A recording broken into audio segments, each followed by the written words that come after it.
வாங்க, ஒரு பழமையான நாகரிகத்தோட கதைக்குள்ள நாமளும் பயணம் போலாம்.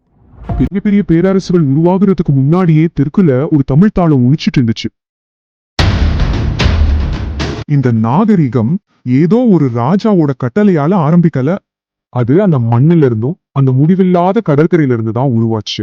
சுவாரஸ்யம் என்னன்னா, அவங்க வரலாறு முதல்ல பாட்டாவும் கவிதையாவும் தான் இருந்துச்சு.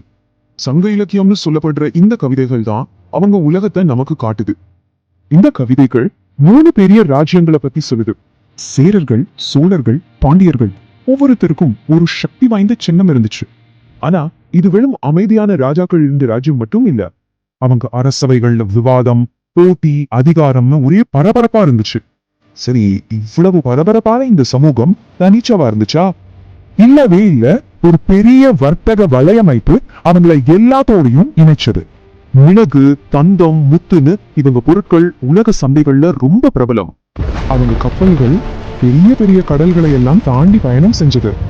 உலக தொடர்புக்கு இது ஒரு சூப்பர் உதாரணம். அவங்க சந்தைகள்ல ரோமானிய நாணயங்கள் புழக்கத்துல இருந்துச்சு. விவசாயிகள், போர் வீரர்கள் இருந்தாங்க. ஆனா கவிஞர்களுக்கு ஒரு தனி சக்தியே இருந்துச்சு. சரி, இத்தனை வருஷத்துக்கு பிறகும் இந்த உலகத்துல இருந்து என்ன மிச்சம் இருக்கு?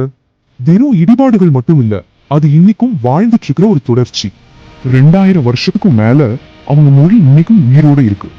லட்சக்கணக்கான மக்கள் பேசுற ஒரு உயிருள்ள மொழி பழங்காலத்தை நம்மளோட இணைக்குது.